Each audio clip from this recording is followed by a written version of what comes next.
जो उम्मीदवार हैं हमारे, उनमें अनंतनाग साउथ से मैं पहला नाम लेना चाहूँगा जो हमारी कैंडिडेट होगा अनंतनाग राजौरी सीट से। हमने गुजारिश की है और वो गुजारिश एक्सेप्ट भी हुई है। हम अनंतनाग राजौरी सीट से अपनी सदर महबूबा मुफ्ती को इलेक्शन लड़ाना चाहते हैं।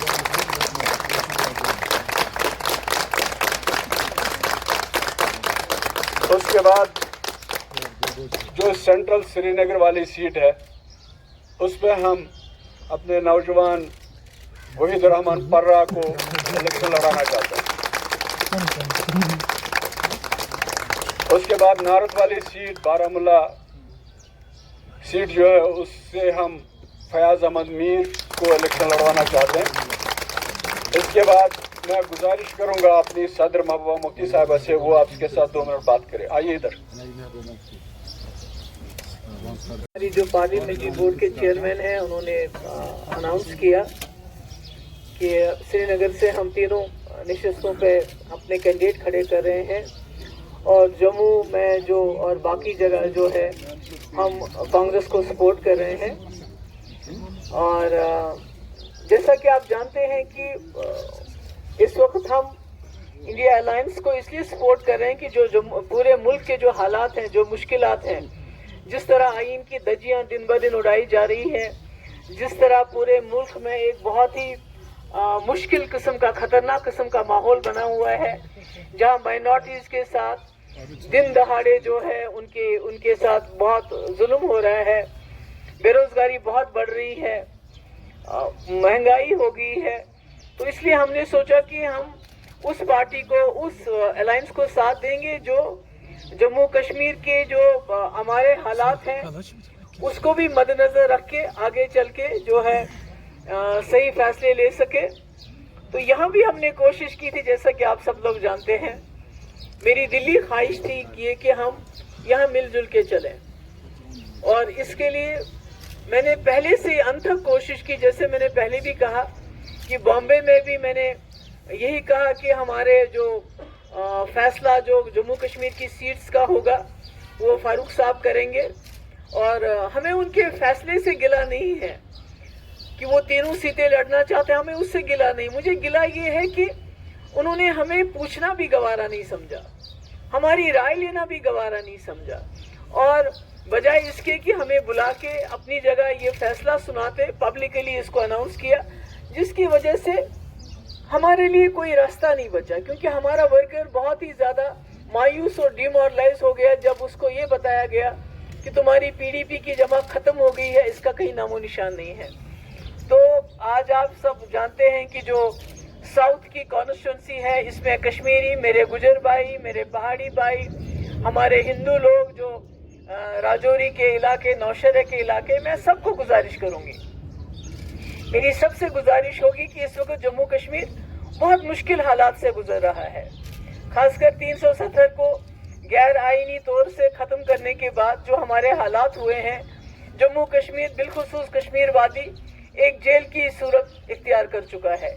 यहाँ बात नहीं कर सकता है, यहाँ आप दिन रात जो है अलग अलग एजेंसीज के छापे डाले जाते हैं, जर्नलिस्ट बात नहीं कर सकता है, लोगों के पासपोर्ट बंद है, नौकरी अगर किसी को मिलती भी है तो उसको सर्टिफिकेट नहीं मिलता है, उसको इसलिए नौकरी नहीं दी जाती कि तुम्हारा कोई रिश्तेदार मिलिटेंट था।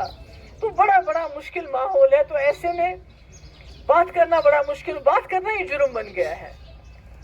अगर कोई बात करता है तो वो उसको समझा जाता है ये कोई एंटी नेशनल काम कर रहा है। आपने देखा कि हमारी बिजली का क्या हाल है, मीटर लगे हैं, इतनी बिजली फीस 10 गुना होगी, बिजली कहीं नहीं, मगर उसका भी लोगों को इतना बड़ा बोझ डाला गया। तो ऐसे में मुझे लगता है कि किसी ना किसी को तो बोलना पड़ेगा। तो पिछले 5 साल से भी हमने कोशिश की कि जम्मू कश्मीर के जो मुसीबत ज़दगान हम लोग हैं, हम सभी लोग हैं, क्योंकि मैंने भी वो सहा जो एक आम इंसान ने सहा।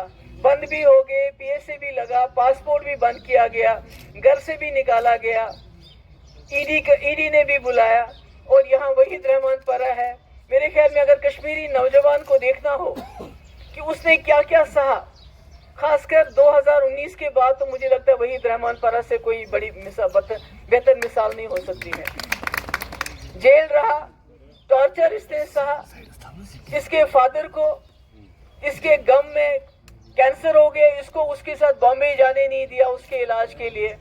इसका भांजा दिल्ली में मौत और जिंदगी कश्मकश में था, उसको वहां जाने नहीं दिया। तो मुझे लगता है ये हमारे घर घर की ट्रेजेडी है, क्योंकि इस वक्त जो हमारे हजारों की तादाद में नौजवान मुल्क के दूसरे जेलों में है, वो कोई भी उनमें से सेहतमंद नहीं है।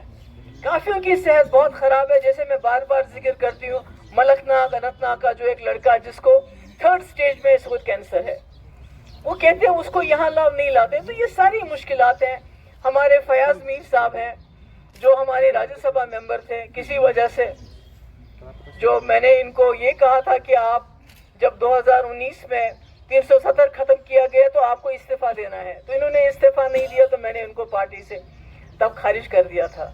तो अब चूंकि ये इनको भी पछतावा है कि जो हुआ गलत हुआ, ये वापस आ गए हैं और इनके भी अपने लोगों में इनकी भी अपनी जो है एक साख्त है, जवान है, क्योंकि लोग यंग लोगों को देखना चाहते हैं। मैं तो चाहती थी कि अगर मेरी जगह कोई दूसरा होता जो यंग होता तो हम उसको भी खड़ा कर सकते थे, पर चूंकि लगता है कि दिल्ली वालों ने तमाम जो ताकत है वो साउथ की जो कॉन्स्टिट्यूंसी है हमारी उसमें लगा रहे हैं, सबको वहाँ खड़ा करना चाहते हैं, किसी को डायरेक्टली खड़ा कर रहे हैं, किसी को इनडायरेक्टली खड़ा कर रहे हैं। तो मैंने मुनासिब समझा कि ये, जैसे मैं कहती हूँ मैं फाइटर हूँ और मुझे अपने वर्कर पे यकीन है, तो मैंने सोचा ये चैलेंज कबूल करूँ मैं और मैं वहाँ लड़ूँ और अपने जो हमारे लोग हैं, चाहे मेरे कश्मीरी हैं, चाहे मेरे गुजर भाई हैं, चाहे मेरे पहाड़ी हैं, चाहे मेरे सिख हैं, सिख भाई हमारे बहुत हैं, हमारे हिंदू भाई हैं, सबको गुजारिश करूं कि आप पार्लियामेंट में ऐसी आवाज़ पहुंचाइए जो जम्मू कश्मीर के मसलों के बाद